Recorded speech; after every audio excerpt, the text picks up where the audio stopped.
In reality, only a select few individuals hold the power of influence. Not a pounce over a luxury item never to be owned, but real influence over police, governments, and even clandestine fraternities.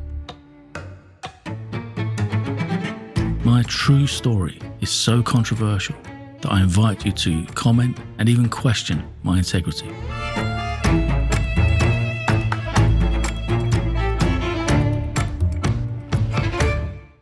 Episode 7. Radio silence. I didn't know what was going on. Couldn't explain any of this. Just reacting on feelings, intuition. None of them are making any sense. Well, it is making sense. I know what it's looking like. I just don't want it to look like that. I don't want it to be like that. Is this something that I've got going around me all the time? Will I ever be free of it? As we walked along 7th Avenue, a subdued mood came across us both, and neither wanted to broach the subject just in case any issues would come problematic or my extended stay in the USA would be caused by ill effect. We returned to England and things remained as icy in London as they had across the Atlantic, as the weather was also quite bad too. Work would usually put things into perspective, and with a mailbox full of messages, I took the Saab, dropped the roof, on with the heated seats and heater on maximum. I went around Wandsworth one-way system with the roof down in winter and pulled up at the lights. As I did, Michelle pulled up alongside me in her new silver Peugeot 206.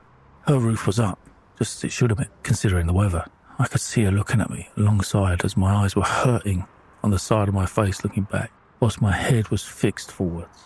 I stood firm and faced dead straight before accelerating past her and off down Putney Bridge Road to look at a masonette overlooking Wandsworth Park along with Jennifer. I really liked the masonette at 81 Putney Bridge Road, London, SW15. It was a proper pad, so I put down a holding deposit, giving me first opportunity to rent once the current tenant formally agreed to leave. As soon as I arrived back home, I received a call from Michelle. "Hi Darren, it's me, Shelley. Was it you at the lights in Wandsworth? As I was sitting right next to you and you totally ignored me. Was that you?" I replied and continued to engage her. Look, I saw a good-looking little bird in a motor next to me and I was at the lights, so I had no idea it was you. I apologise. I'll show out to you in future, and now I know of your new car. With the conversation at its end and I was about to say goodbye, Shelley continued. "So how are you doing anyway? I haven't seen you in ages. I'm in the area. Obviously I'll pop round right this second. Are you at home?" Yeah, I was intrigued by her. "I am," I said. Shelley came in and the look on her face said it all, as I'd completely refurbished the flat. As she sank back into the new soft leather sofas, music playing from my plasma TV as it was called, surround sound, she kicked off her shoes, suggesting that she was comfortable and feeling back at home. The problem was, I had about 2 hours before Alison was to return, and with the ice still as solid as ever, I had to plan to end the one relationship and begin another, as whilst no prude, I had numerous relationships, but never dated 2 women at the exact same time. I needed a technicality, and I had a plan. Not the best plan, a plan, nonetheless. Let's call it a bloke plan, much like Silly Boy. "You can see the old bar has gone and nothing to drink here, so would you like to pop down to the wine bar on Putney Bridge Road for a few drinks?" I said. I was now on side, and Michelle thought this interesting enough to agree. I went into the kitchen and called me mum, asking her to come over. I called her a car and, on arrival, briefed her on the plan. I then left with Michelle to visit a bar on the corner of Putney Bridge Road and Wadham Road, SW15. As I said, there's no point in writing a book of truth and missing the whole truth, and nothing but the truth, however embarrassing or otherwise interesting. I've no excuse and only apologise to Al, but I had serious doubts with Alison in New York and really liked Shelley, having unfinished business, and I don't just mean with a data. We stayed, Michelle and I. We drank, we laughed, we played pool and we caught up. Shelley was doing well and had rented a penthouse apartment in the centre of Wandsworth High Street, making my humble abode seem minuscule in comparison. "As we are now kind of neighbours," she said, "there's no reason why we can't do this more often, is there?" I agreed, and we both knew that one of us would end up making the move to live with the other at some point. I would go outside every now and then and phone in on Mum and see whether my plan had materialised and the coast was clear. Eventually, Shelley became curious. She's no fool. And I felt someone behind me whilst on the call. "Wifey on the phone, is it, Darren?" Shelley joked, with a serious undertone. "Does she know you're out with me, hey?" Getting louder every time as she wanted to be heard. "Mum, have a word with Shelley, please. I think she's been drinking," I joked. The word mum and potential embarrassment and respect. Partially sobered Shelley. "Oh, hi, Carol. Just keeping your son in check, that's all. You know what he's like." And after my mum's defence and reminder how amazing her son is, a few final pleasantries and satisfaction of being a good boy, as well as a silly boy, Shelley got back into the bar and ordered a round or two of tequilas for my return. "How'd you get on, Mum?" I asked. "Don't ever ask me to do that again," she replied. "I never lied for you before, and I'm too old to start now." I recoiled how when, in my teens, some girls from school, Josephine and Paula, would visit my home with their friends, unannounced, and ask me to come out. I could smell their perfume from my bedroom window above the front door, so I'd creep down the stairs and ask my mum to say I wasn't in, but she wouldn't lie for me. She wouldn't lie to them. So I'd have to literally go out the back door, into the garden, and off down the alleyway, which was checked by my mum, before she'd open the front door and tell them I wasn't in. Little had changed, but I think Mum could tell that I liked Shelley. She wasn't impressed with Al in New York, and so took one exception. I'd asked my mum to tell Al, this was my plan, that I had an ex-girlfriend who called telling me she was pregnant and that the child was potentially mine. And in order to find out what was happening, I'd have to allow her to stay with me until I know it sounds rubbish, doesn't it? It's a bloke thing. Don't worry, they're all rubbish. That would, according to my plan, account for, say, Michelle coming in and out of the flat if spied upon. You can see how my brain's ticking over. It's not right, is it? Spying by Al and had not been ruled out of the Cold War plan. This would not be the first time. My newly found forensic experiences would assist me in managing my life. But the plan, albeit flaky and, you know, what it is, it seemed to work. Again, I apologise. Mum handed Al 400 quid in cash to get a hotel, taxi and a backpack. The contents she'd washed on and ready to go on another trip. There was no excuses for Al not to leave. I spent the night at Michelle's and returned to work the following morning for some abuse from Al's father, which was accepted in the circumstances, before he also left Custer before the call ended. I received the planning permission approvals from Tara and another couple of clients in Earlsfield, one of which was a family led by an avid rugby fan. Rugby being more prevalent in southwest London, Middlesex and Surrey. Jennifer had some good news as she'd had the masonette cleaned and a tenant interested in renting 109 Ericsson. With the feeling of something resembling a flourishing lifestyle for my family to return to and enjoy, although the appeals on murder case and mental health in the mix just wasn't moving as quickly as we'd hoped. I proposed to Shelley as I was feeling ready to settle and have a family. I was now 33 years old and looking to hang up the tequila shot and rose-tinted glasses. I proposed to Shelley on holiday in Ibiza, on the beach, and purchased a ring at a local jeweller's, as she wouldn't wait to return to London to get one. Fair enough. I arranged an engagement party, hiring a party boat on the Thames, holding 150 guests, food, catering and 100 bottles of Dom Perignon. I also booked 20 Mercedes to bring her mum and dad, step-sisters, sisters, friends and respective families to the event.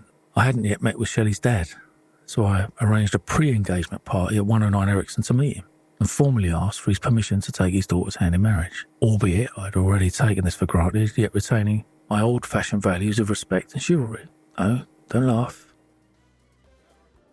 The party was small, close friends and family attending, some drinks, and then I met Shelley's father. Now, look, instinct, say of it what you will, but to me it is of the utmost importance, and I can say with confidence that I can smell a copper, police, if you didn't know, at 1,000 yards, or such is my phrase.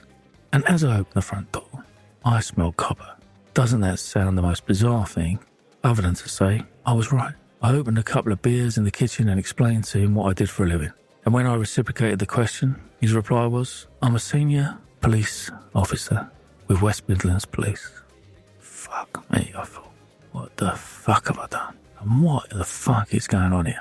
It didn't matter how much I felt for Cecily. The engagement, the cost of the party, the families, all of it. There's no fucking way on this planet I was going to allow any of my children to be a descendant or be around either a copper, a spook or anything similar. I had to call it off. Now, Shelley knew about my family situation. I told her day one. She'd visited Paul in Runwell and Bert in prison. She didn't mention her father's position at all. If she had, I'd have run a fucking mile. I was a decent carpenter living in Essex, respected and took no shit. Things changed when my family and I were dropped into a shit pit murder case. I could now manage 18 loft teams, new company sales, relationships, occasionally badly, and yet I had no idea how to manage any potential covert threats to my very existence. The fuck was going on?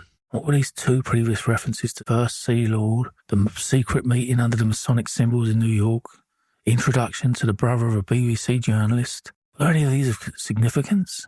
And now, my fiancée is the daughter of a West Midlands police detective. Fucking my mind was racing. And a pattern soon emerged of short periods of pleasure between sustained periods of maximum drama. But this was just the beginning. This really is. When I get through this, you will wonder what the fuck's going on, if you're not already. I had to imagine how to cope, if that makes sense. Start with the basic information and then just take it slowly and see what happened next. Using my intuition as the guide, I decided to go ahead with the engagement party, the conclusion of which was to have Shelley's family cause drama with mine and prime target, my mum. My mum was brought up in West Ham Buildings, Canning Town, in East London. Her father was a bare-knuckle fighter and boxing trainer to a youthful Jackie Bowers, the father of the current owners of the Peacock Gin in Silvertown. He also taught some other local guys. She didn't take any shit, and neither did my father, and they had implemented the same mantra into our DNA. Had the police screened the same mantra in my brother's samples, then there would be no confusion about who they belonged to, even if swapping or fabricating them. My mum recalls her father training boxers and fighters in her back garden in Canning Town, where her father also trained Terry George Spinks, MBE, who was an English boxer who won gold medal in the flyweight division in the 1956 Summer Olympics in Melbourne. Even whilst having no fear of facing adversity, my mum was a woman and a mother. She had deep feelings which had been torn apart by those of the delusional belief that they are safe in their privacy, immune to critique or review. My mum wanted to air her pain and called me out of the blue to let me know of her plan. "Hello, Del. It's Mum.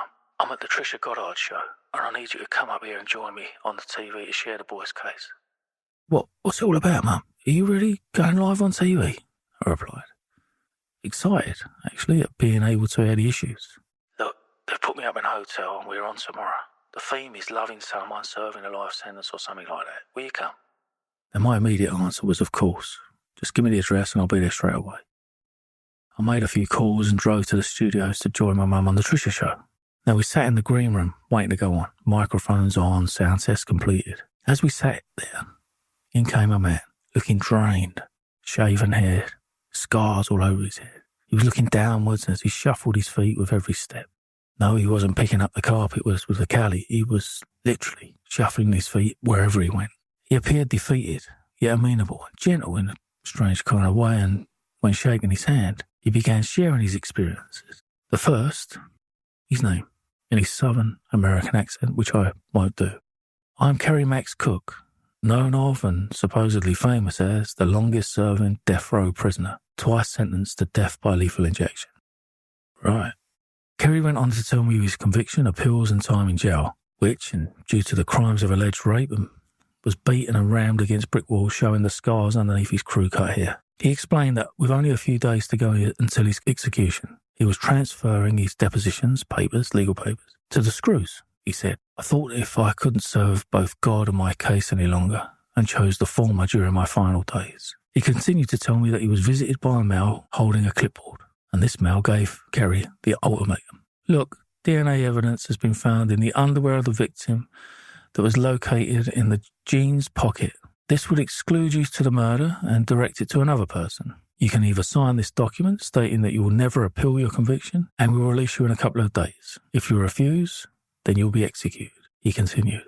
It's funny, in some sick kind of way, that just on my first experience on a plane, as we flew over the British mainland, the pilot told us to place ourselves in the brace or crash position. And as I placed my head on my lap, I thought, I've just spent 22 years on death row in Texas, surviving and escaping death by lethal injection, daily beatings, only to be killed on an aeroplane, trying to tell people of my unfortunate situation. We both laughed, in the only way anyone can, when in that moment and after addressing the real issues we've faced. He then asked me about our story, and I explained it to him. His eyes welled up, and he went over to my mum, who knew the story only too well, as unlike Kerry, we were still in the middle of our nightmare. "Ma'am, I'm so sorry to hear of your pain. I've never heard of a sadder story. My prayers are with you and your sons, and I hope that you find justice soon." I only had a couple of months left at Ericsson Close. Michelle, that was gone. It was over. The only thing that was left at Ericsson Close was the memories Michelle would join me at the rear end of my office at Tonsley's, taking 4 desks as we lived and worked together. In trying to work out how to expand Custer, I stumbled upon developing a platform, along with Michelle, to house and manage mortgages and other related financial services. I put this to Michelle, who loved the idea, and looked to pick up the pieces of her old torn-up magazines awaiting success. She had me join her company as secretary in consideration of developing my tech idea as we further verbalised and agreed to a 50-50 split on the profits. I hadn't told her of the masonette and thought how much longer I could be able to keep it a secret. She then invited me to visit a show flat at the Riverside Quarter Apartments development, which were being built on the River Thames at Eastfields Avenue in Wandsworth. The show flat was located at 94 Point Pleasant and adjacent to the new development. As we entered the building, we were invited to enter a free draw. The prize was a VIP trip to the Rugby World Cup final in 2003. I'm of the view that I'll have to work for what I have or don't have in life. Unlike my ancestors, I never gamble other than on myself. Shelley, on the other hand, entered the free draw. As she flitted through the brochures while sitting in the designer furniture, I had to look seriously at my potential decision, as I had very strong feelings for Michelle, and whilst I trusted my intuition implicitly, concerns with her father alone, and or with the other Admiral of the Fleet, Masonic, other craziness, were things that I just couldn't live with or understand at that moment, and they were playing on my mind. Not least, another incident was about to come through. I just had to tell her. My focus was on my family and getting justice for us all. Shelley had a key to my home, of course. I had no reason to have one for hers, as she was mostly at mine, and I would only go to hers if she was there. As my mind wandered, I wondered if her having a key would give rise to anyone coming in whilst I was away or out or something. Come on, stop it, I thought. Let's take a break and enjoy the moment. Excited at our mutual business venture, I made a reservation at the Tower Suite at the Queen's Hotel at 1-3 Kings Road, Brighton, Hove. I knew that I had chosen the right suite as it was on the 4th floor overlooking the pier and the seafront. Perfect. I ran a jacuzzi bath, adding bubble bath, which was a mistake. It's difficult to manage when overflowing and filling the bathroom. I really should have known better. I ordered a bottle of champagne and some nibbles and proceeded to join her in the tub. Now, mobile phones weren't anywhere near of that today, and so with a throwaway camera to hand, I pressed the timer and placed the camera on the only place available to keep it steady, which was on the between two sink. And there we were, smiling, champagne in hand, bubbles all around. Lovely weekend. We arrived home completely rejuvenated, and there was news from the solicitors in that my brother's appeal against conviction had been refused. In addition, George Carter Stevenson, QC, reminded us of the fact that the other co-defendant, Wicks, had been allowed to exit the trial. Counsel went on to say that if anything else became interesting, then he'd require an upfront payment of £10,000 on account to begin and an estimation of £60,000 for a full review of any grounds on appeal to be lodged with the Criminal Cases Review Commission. Now, the Criminal Cases Review Commission is a statutory body responsible for investigating alleged miscarriages of justice in England, Wales and Northern Ireland. It was established by Section 8 of the Criminal Appeal Act in 1995 and began work on the 31st of March 1997. The Commission, as it's known, is the only body in its area of jurisdiction with the power to send a case back to the appeals court if it concludes that there is a real possibility that the court will overturn a conviction. This was the only route back to the appeal court, it seems, and arrived, some may say, after the odd case or the overthrowing of the case of the Birmingham Six. I was back in the office when Shelley came rushing in. I've won! I'd heard this once before with a data. I'm going to be rich. I guessed that she was talking about the VIP trip to Australia for the Rugby World Cup final. Well done, you, I replied. I'll take you if you like, she continued. That's very kind of you. This was my sarcastic response, and with that, we planned to take the trip of a lifetime to Sydney, Australia. I tidied up all the loose ends so that I could enjoy the trip and gave everyone their duties. Michelle packed our clothes, 4-1 of the travel cases to mine, standard. I then returned home only to receive her screaming at me and threatening to leave while she was working on the cases. Although she could have always left while I was out, this was an event that I was not appreciating from her. You fucking arsehole, she opened the arena. I was looking for the photos of our trip to Brighton and found these, you fucking idiot. My heart sank as I knew I had another set of similar photos. Similar being basically exactly the same, albeit with a different person with me in them. How on earth had she found them, as even CSI forensic team would have had a job uncovering the layers that I'd hidden them under and pulled these out? I'd earlier touched on the fact that Cindy was coming over from Cape Town. to stay and thought it appropriate to explain our trip at this point in my story, as it's relevant to the situation at this point in my story. I previously collected Cindy from the airport. I took her straight into Harrods, where I bought her a haute couture dress. I then proceeded in the Jag onto the same suite at the same Brighton hotel, taking photos of the same jacuzzi bath and champagne, the same bubbles filling the room. I then took her onto Brighton Pier for some fish and chips, candy floss, and won her some cuddly toys, which she liked. Michelle wasn't in the picture then, although I understood she thought of a unique experience would be deflating if found not to be non-fungible. Look, I took the abuse on the chin, verbally signed as many emotional contracts as possible and was forgiven, albeit temporarily. I guessed that my position only allowed the question of a loan of £1,000, which was spending money, given as part of the VIP package from the events agency, Sports World, and something that was late in arriving into Shelley's bank account. The VIP trip to Australia for the 2003 Rugby World Cup final from Sports World, merely for registering to look at a show flat in Wandsworth, was as follows. Business class travel from London to Sydney, all-inclusive 10-day stay in a suite at the 5-star Shangri-La Hotel overlooking the Sydney Harbour, Bridge and Sydney Opera House. Category A tickets to both semi-finals, playoff and the Rugby World Cup final. Transfers to and from the airports, transfers to and from all matches. £1,000 spending money, breakfast with the media and TV personalities, dinner with the England rugby team and guests. Now, that's got to come at 50 plus grand, hasn't it? We left for the airport, taking a champagne and seafood supper before boarding the plane for 24 hours or thereabouts, stopping in Singapore to refuel for a couple of hours along the way. The hotel was stunning, and we were in a suite on the 18th floor from memory, so having a great view of the whole Sydney skyline. We got up the following day, had breakfast before venturing locally on the rocks and soaking up the atmosphere, which was building nicely. We were out all day in the summer sun. We went on to watch the England v France game via the Mercedes transfer and had the best seats in the house. 24/7 to England and another win under our belts. Things were getting exciting and the atmosphere was building. The following morning, Michelle fell ill with gastroenteritis. This was thought to have been from the seafood. I called a private GP to come out and he confirmed my uneducated diagnosis and administered an injection and left some tablets. 2 to be taken twice a day, he said before leaving. Michelle took what he'd prescribed and was pretty much fine the next day. We then visited Darling Harbour and had lunch before buying tickets to watch the dolphins. Soon after, I became sick in the same way as Michelle. I remember just getting back to the hotel and lying on the bed, in that position you take when you're sick or try not to be sick after a good night out.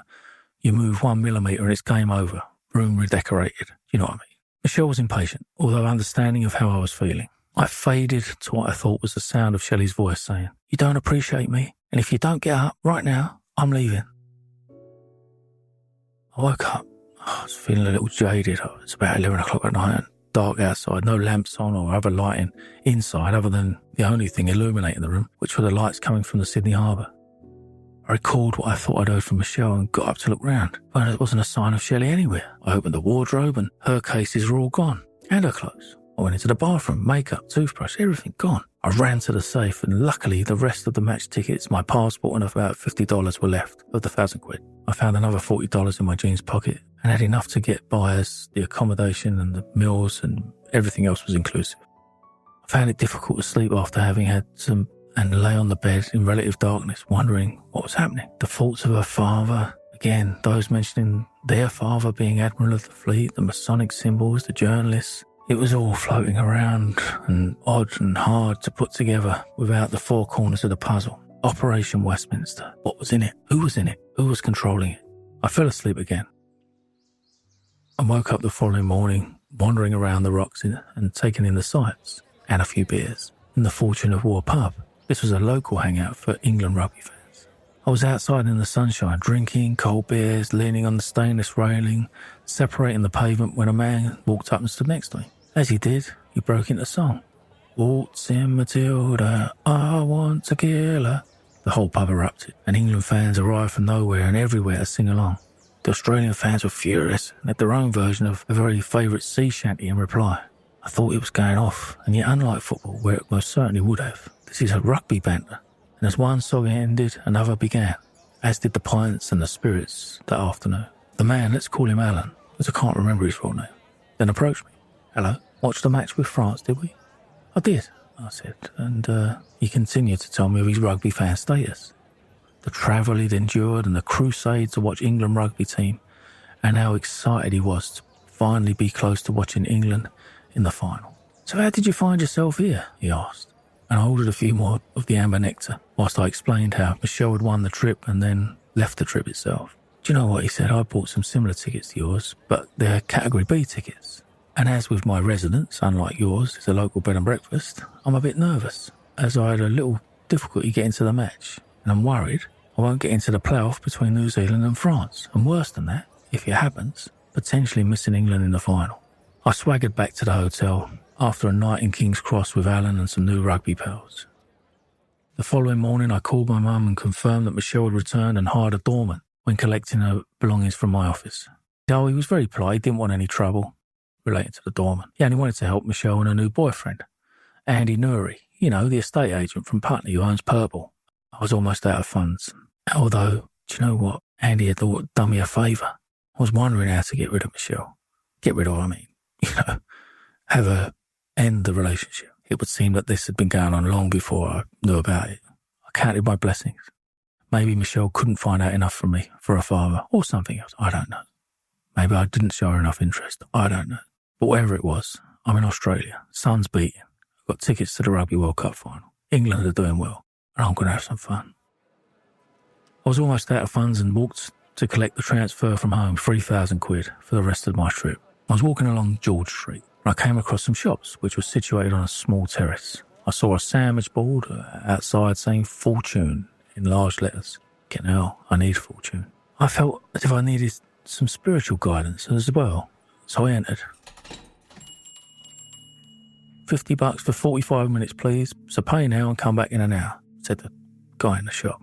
It reminded me of this Voltaire, the big film with Tom Hanks, Voltaire. It was that kind of style, the kind of colonial British fucking street, this spooky kind of weird. But, I was looking for some guidance, and here's a fortune teller. So I said, I'll come back. I'll go and have a couple of beers and I'll be back in an hour. As I did, I met with a young bald man dressed in a skinny black trousers or jeans and black vest, revealing only what I can describe as stick people, tattoos. Come up, please, he commanded as we went upstairs to the left-hand side of the shop. As he got to the landing, he looked straight ahead into an empty room and said, oh, come on, whatever her name was, leave me alone. As he was talking to a ghost, I thought, well, fuck it, I've just burned 50 quid. I was just about to turn around. He said, oh, come Maria, I'll have a chat through here. We then went into a large room. The full width of the property was at the front of the building. All the windows were completely open, a little terrace with a colonial balustrade and a couple of seats. As we sat, he was to the left of the room facing outwards and I was obviously on the right, sitting immediately opposite him. He began to tell me of my guides and an ancient woman protecting me. Now, I've heard of this before. And he continued to tell me things that only I would know. And he went on to talk about injustice and murder. I would take a long vacation for approximately 1 year, but no longer than a month more, he said. And also, you will have a child, a little girl, and she'll be the love of your life, a bond that will be indestructible and one of your greatest successes. Really, when? He concluded, it may take you 10 years, 15 years, 20 years. You will be very successful with a large community. This will come after you've lost everything and find a way to rebuild your life. You've had many lives. You were once a Roman soldier, many, many years ago. And you would think nothing of walking along the road, slaying people with your sword, just for fun. You were so horrific, you would slay people again and again as if it were a sport. Let me tell you that the next time you slay for fun, or sport, whatever you want to call it, it will be with a pen, not the sword. Immediately after which you will receive money, power, and success in abundance. Really? I replied, focused and concerned about losing everything. The time away comment, but excited at having a little princess in my image. I thanked him for his insights. And when passing through the door, he added one last thing. You may have had many lives already, but this is your last life on earth. As you're now ready, having given this earth what is required of you, you're finally ready to meet your maker. And this is sometimes known as moksha, deriving from the Sanskrit word muk, to free. The term moksha literally means freedom from samsara. This concept of liberation or release is shared by a wide spectrum of religious traditions, including Hinduism, Buddhism, and Jainism. sheared hairs on the forearms and back of the neck, standing on end as I walked outside in the glorious sun on my face, lighting a cigarette and proceeding back to the fortune of the war and then on to the playoff match between New Zealand and France, 14-13. The place was buzzing by now, and the big screens were ready for the weekend's final. It was quite an experience, and it was intense. I kept abreast of my business back home and heard no issues. "Have you heard how much your tickets are worth?" my mum asked. "No," I replied. "Go to the concierge at your hotel and they'll find out." As I entered the hotel lobby, I found the concierge and asked if they could tell me the value of my Cat A Rugby World Cup tickets. I was lying on the sumptuous hotel bed, relaxing and taking in the trip when the phone next to my bed rang. It was the concierge. "Hello, sir. You had inquired as to how much your final match tickets might fetch. I can get you 17,000 Australian dollars for each one, if that helps. Just call me and I'll make the arrangements." Now, 18 grand for 2 tickets would have been very helpful. It would have helped pay for the M3 and so much more. I've had a great time. Look, I'm not a rugby fan, even though it was a rare opportunity and England looked on form for the win. It's Australia, though. They're on home turf. Surely they're unbeatable. Pondered the scenario and I considered what 18 grand would bring me. The M3 was about to be delivered. I needed all the cash I could get. Surely England couldn't win, I thought. But again, I trusted my instinct. Faith in English rugby team was telling me otherwise, and with that in mind, I thought of visiting the concierge and then on to meet with Alan. I thanked the concierge and continued to meet with Alan. We had a skinful of booze, and on the way back, I stopped in a small pub, which was playing the previous England World Cup rugby success against Wales on the flat screen TV above the main bar. There was no one else in the bar, and as I stood at one of the high freestanding tables in the bar and ate burger and chips, as I was about to finish, a man in a Cork Croc Dundee hat had entered, ordered a pie and chips, and continued to eat on the table nearest me. Once he'd finished, he walked over to me and sat at my table. Now, at first, I thought I'd mistakenly entered a gay bar and was being hit on. I stood to leave and not to mislead, and he said, "G'day, mate. What are you doing in here?" This almost confirmed my suspicions, and I thought to sit and tell him my tale anyway. "That's a fucking mad story," he said. "I know, you try living it," I replied, jokingly. He continued, "I've got an idea." And he began with that idea. How wrong was I? Look, I think you might just have something here. And what with all the other shit stories on England team training behind closed doors and everything else, your story of being dumped by your girlfriend at the World Cup sounds like a winner. You know, the only winner England will have, of course, but look, the banter was always ripe. My brother, he continued, is the producer of Nova 969, which is a local radio station with a message for Sydney each day. Now, why the fuck should I go on Capital Radio, Sydney, and tell my sad story and that of my girlfriend has left me, I replied. Well, let's put it this way, he said. There'll be 250,000 women hitting this place the weekend, and you've got 2 Cat A tickets to go to the Rugby World Cup final, and with no one to go with. Get me? And if my brother goes for it, Nova will promote your story and have you live on the air in the morning, tomorrow, to find a companion for Saturday's final. All right, let's fucking do it. Before getting the round in, and with phone call and meeting with his whole family, who dropped in to hear my story for themselves, we went back to King's Cross onto a club, and I woke to the sound of a phone ringing by the side of the bed next to me, back in the room. "Hello," I began, thinking it was the concierge again. "Hello, is this Darren?" came the reply from a female producer of Nova 969. "Oh yeah, hang on." Put the phone down on the side table and took a visit to the loo, hitting the kettle switch on the way back. "Sorry about that. Yeah, it's Darren. Who's this?" "Oh, I'm the producer of the American Rosso show at Nova 969. The phone lines are jammed and we have a lovely lady ready to speak with you after an introduction by the team. Are you ready to go?"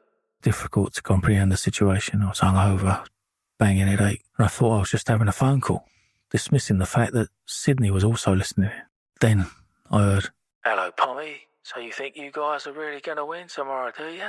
And then came American Rosso. "Oh, yeah, I hope so," I replied, as enough of a reserved hungover English response as I could muster, before the other one piped up.